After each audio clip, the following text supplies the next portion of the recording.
विद्यार्थी मित्रांनो, कालच्या आपण व्हिडिओमध्ये 20वे ॲडजस्टमेंट बघितल्यानंतर आजची आपली 21वी ॲडजस्टमेंट आहे revenue receipt included in capital receipt. मग ही जी काही रिव्हेन्यू रिसिप्ट आहे इन्क्लुडेड इन कॅपिटल रिसिप्ट, मग याच्यामध्ये for example sale of goods included in sales of furniture.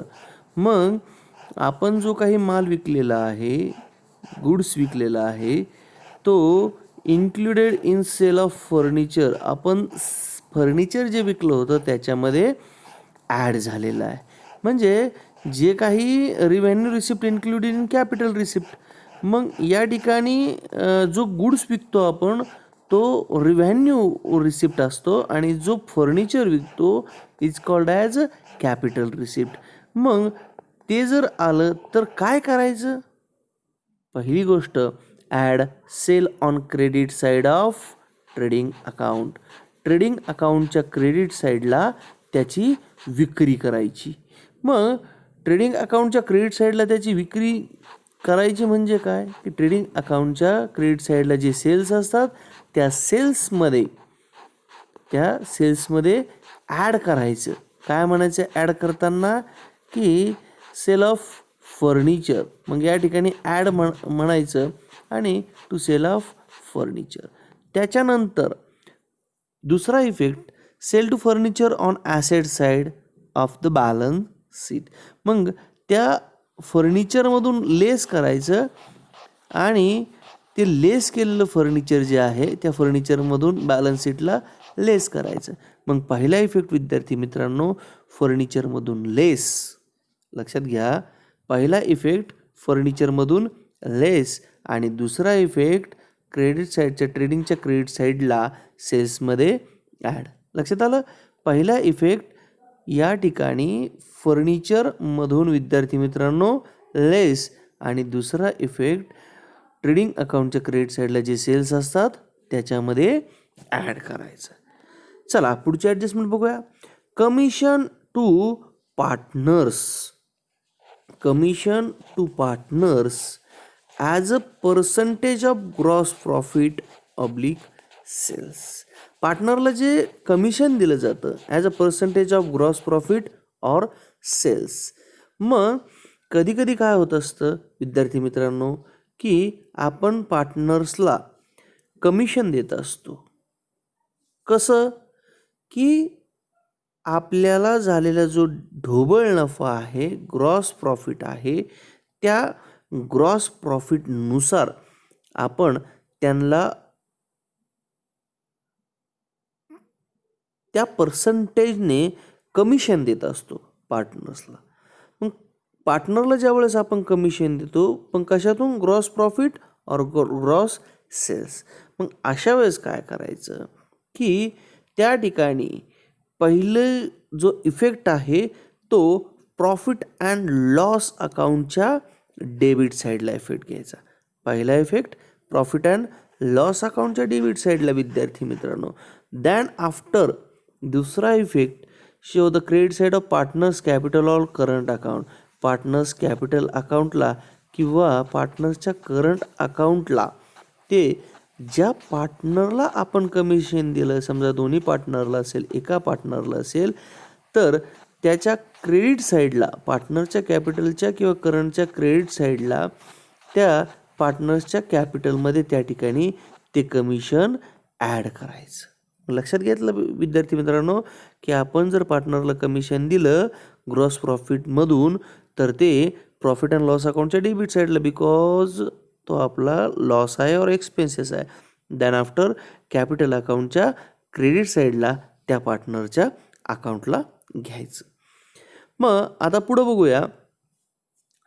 Hidden adjustment दिलेल्या असतात आपल्याला काही. ज्या काही हिडन ॲडजस्टमेंट म्हणजे लपलेलं ॲडजस्टमेंट त्या ठिकाणी आपण त्याला त्या ठिकाणी म्हणू शकतो. आता लपलेलं ॲडजस्टमेंट, हिडन ॲडजस्टमेंट म्हणजे काय? कधी कधी ट्रायल बॅलन्सच्या मध्येच ह्या ॲडजस्टमेंट आपल्याला दिलेल्या असतात. मग पहिली ॲडजस्टमेंट आपल्याला विद्यार्थी मित्रांनो या ठिकाणी दिलेली आहे. Salary oblique rent paid for 10 month. मग सॅलरी असेल, रेंट असेल, वेजेस असेल, एनी अदर एक्सपेन्सेस असतील.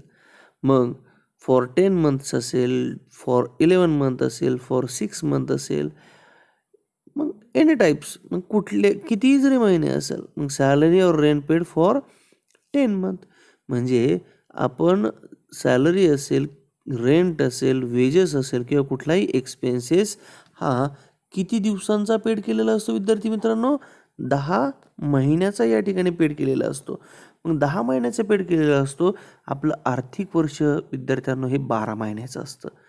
मग जर आपण समजा 6 महिन्याचं पेड केलेलं असेल तर आपल्याला किती महिन्याचा पेड करायचा असतो? उरलेल्या 6 महिन्याचं, कारण आपल्याला एकूण 12 महिन्याचं पेड करायचं असतो. मग त्यापैकी आपण 6 महिन्याचं पेड करतो, उरलेलं 6 महिन्याचं पेड करायचं असतो. 8 महिन्याचं पेड केलेलं असेल तर 4 महिन्याचं पेड करावं लागतो.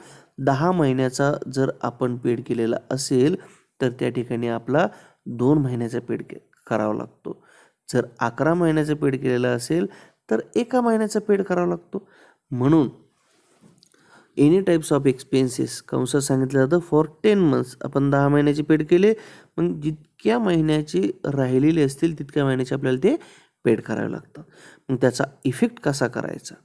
मग trading and profit and loss account, मग ट्रेडिंग अकाउंट असेल किंवा प्रॉफिट अँड लॉस अकाउंट असेल, मग सॅलरी असेल, रेंट असेल किंवा वेजेस असेल, तर त्या ॲटममध्ये जेवढ्या महिन्याचा एक्सपेन्सेस आपला पेड करावयाचा राहिलेला आहे किंवा असेल तेवढ्या महिन्याचा तो त्या रकमेमध्ये ॲड करायचा आणि त्याला त्या ठिकाणी आपण म्हणायचं ॲड आउटस्टँडिंग फॉर 2 मंथ्स.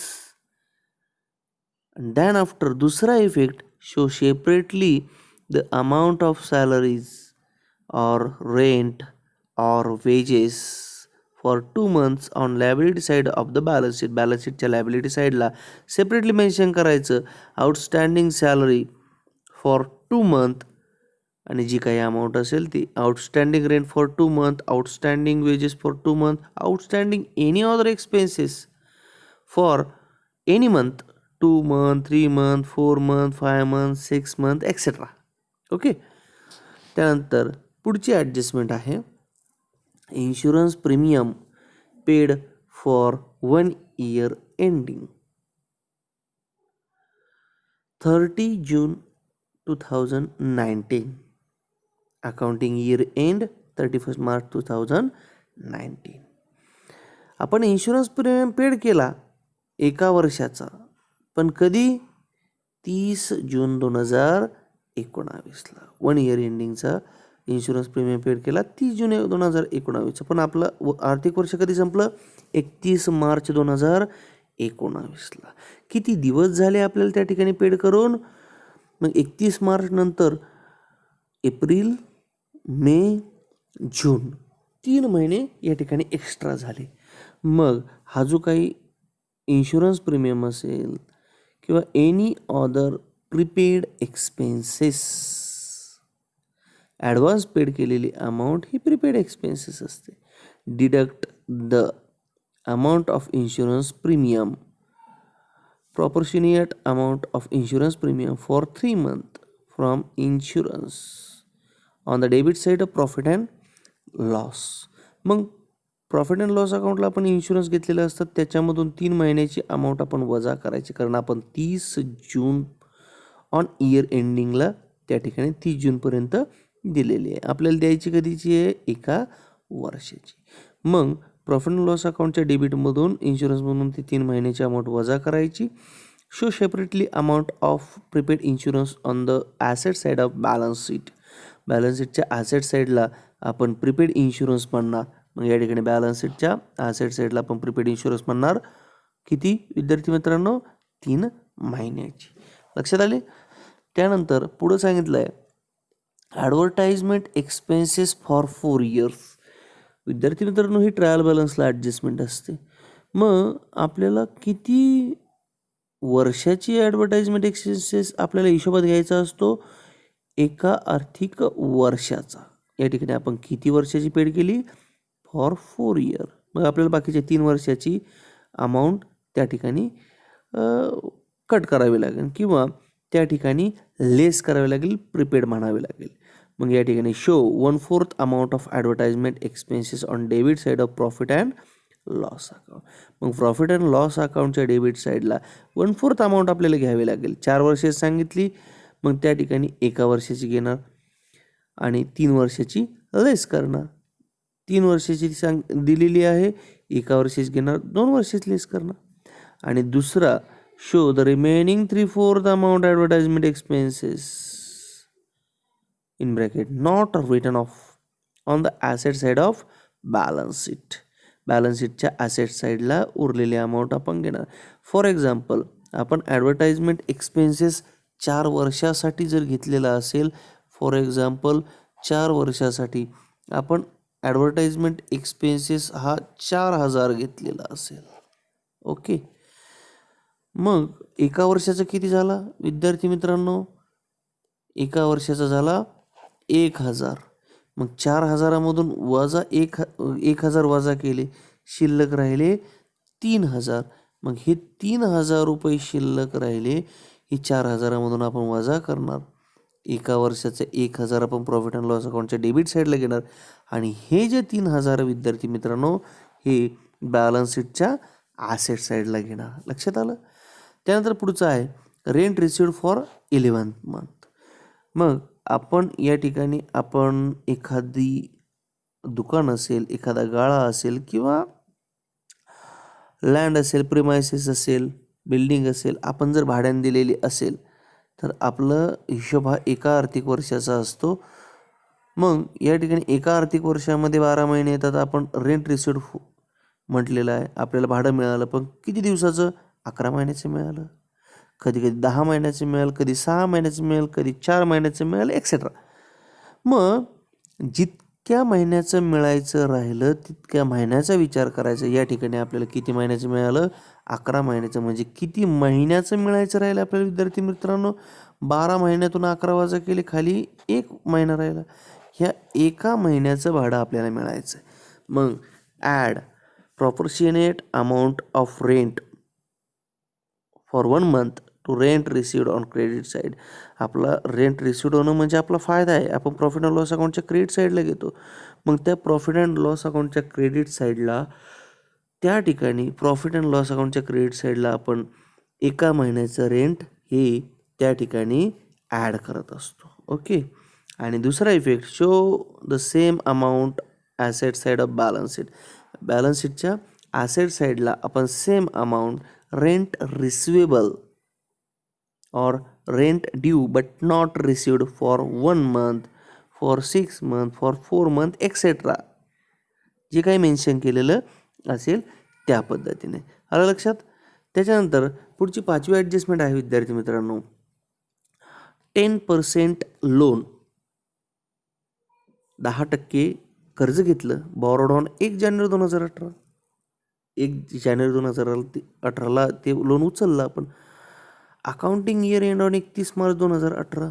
परंतु अकाउंटिंग वर्ष, चालू आर्थिक वर्ष हे 31 मार्च 2018ला संपलं. म्हणजे आपलं वर्ष चालू कधी झालं विद्यार्थी मित्रांनो? 1/4 म्हणजे 1 एप्रिल 2017ला आणि 31 मार्च 2018ला वर्ष संपलं. मग यामध्ये 1 वर्षामध्ये आपण 10% दराने लोन घेतलं, पण किती तारखेला घेतलं विद्यार्थी मित्रांनो? ते महत्त्वाचं असतं. लोन घेतलं आपण 1 जानेवारी 2018ला बॉरो केलं, ॲक्च्युअली ते लोन उचललं आणि आपलं आर्थिक वर्ष 31 मार्च 2018ला संपलं. म्हणजे लोन घेऊन किती दिवस झाले? 1 जानेवारी. मग या ठिकाणी 1 जानेवारी टू 31 मार्च किती दिवस झाले? 3 मंथ. मग 3 मंथ आपण जर कर्ज 3 महिन्यापूर्वी घेतलं तर आपल्याला व्याज किती महिन्याचं द्यावं लागेल? 3 महिन्याचंच द्यावं लागेल. मग show the amount interest receivable on investment for 3 month or credit side of profit and loss account. मग त्या ठिकाणी जी काही प्रॉफिट अँड लॉस अकाउंटची जी काही अमाऊंट आहे जी काही अमाऊंट आहे ती आपण जर लोन आपण 10% लोन जर दिलेलं असेल एखाद्या इन्व्हेस्टरला एखाद्या कंपनीच्या कॅपिटल इन्व्हेस्टमेंटमध्ये आपण ते लोन दिलेलं असेल तर amount interest receivable investment for 3 month आपल्याला 3 महिन्यापूर्वी आपण ते लोन दिलेलं असेल म्हटल्यानंतर 3 महिन्याचं लोन आपल्याला त्या ठिकाणी लोनवरचं व्याज मिळणं असतं म्हणून ते प्रॉफिट अँड लॉस अकाउंटच्या क्रेडिट साईडला interest receivable on investment profit and loss अकाउंटच्या क्रेडिटला म्हणणार फॉर 3 मंथ.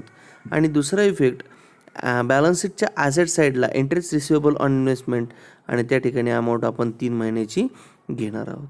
जर 10% लोन जर आपण घेतलेलं असेल तर प्रॉफिट अँड लॉस अकाउंटच्या डेबिट साईडला 10% interest on loan taken on 1 जानेवारी 2018 आणि प्रॉफिट अँड लॉस अकाउंटच्या डेबिट साईडला आपण इंटरेस्ट घेतो. आणि दुसरा इफेक्ट आपण बॅलन्स शीटच्या लॅबिलिटी साईडला इंटरेस्ट पेबल ऑन लोन आणि 3 महिन्याची अमाऊंट त्या ठिकाणी आपण पेड करतो.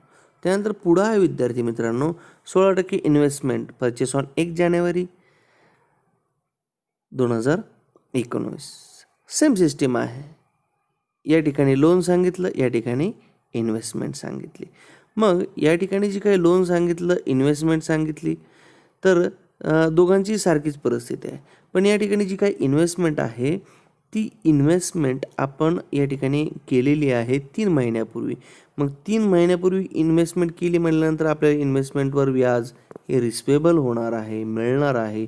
म्हणून प्रॉफिट अँड लॉस अकाउंटच्या क्रेडिट साईडला आपण show the amount of interest receivable interest for 3 month आपण प्रॉफिट अँड लॉस अकाउंटच्या क्रेडिट साईडला घेतो. आणि दुसरा इफेक्ट बॅलन्स शीटच्या ॲसेट साईडला त्या ठिकाणी दुसरा इफेक्ट आपण घेणार आहोत. त्यानंतर गव्हर्नमेंट बॉन्ड त्याचाही गव्हर्नमेंट बॉन्डचंही तसंच आपण गव्हर्नमेंट बॉन्ड 10% दराने जर घेतले म्हटल्यानंतर त्या ठिकाणी show the amount of interest receivable on credit side of profit and loss account profit and loss अकाउंटच्या क्रेडिट साईडला आपण अमाऊंट रिसिवेबल बनणार जे काही गव्हर्नमेंट बॉन्डवरची. आणि बॅलन्स शीटच्या ॲसेट साईडला interest receivable on government bond आपण सेपरेटली त्या ठिकाणी मेन्शन करणार. ह्या ॲडजस्टमेंट सेम ॲज आहे. अशा पद्धतीने या हिडन ॲडजस्टमेंट या ठिकाणी मित्रांनो येत असतात. त्यानंतर पुढं आहे treatment of some important item operating trial balance only. फक्त ट्रायल बॅलन्सला काही ॲटम्स येत असतात जे की ॲडजस्टमेंटमध्ये ॲपियर असतात नसतात. ॲडजस्टमेंटमध्ये सांगितलं तर ट्रायल बॅलन्सलाही सांगितले जातात किंवा ॲडजस्टमेंटमध्ये सांगितले जात नाही परंतु ट्रायल बॅलन्सला त्या ठिकाणी सांगतात. मग त्याच्यामध्ये पहिला आहे एनी आउटस्टँडिंग एक्सपेन्सेस. कुठल्याही प्रकारचे द्यावयाचे राहिलेले खर्च any outstanding expenses like outstanding salary outstanding rent outstanding wedges any outstanding expenses सगळ्या प्रकारचे आउटस्टँडिंग एक्सपेन्सेस हे बॅलन्स शीटच्या लॅबिलिटी साईडला घ्यायचे असतात. कारण हे ट्रायल बॅलन्सला आले विद्यार्थी मित्रांनो. जर ॲडजस्टमेंटमध्ये जर आले तर आपण त्याचे 2 इफेक्ट करतो परंतु हे कुठं आलेलं आहे ट्रायल बॅलन्सला आलेलं आहे. म्हणून आपल्याला त्याचा एकच इफेक्ट विद्यार्थी मित्रांनो करायचा आहे.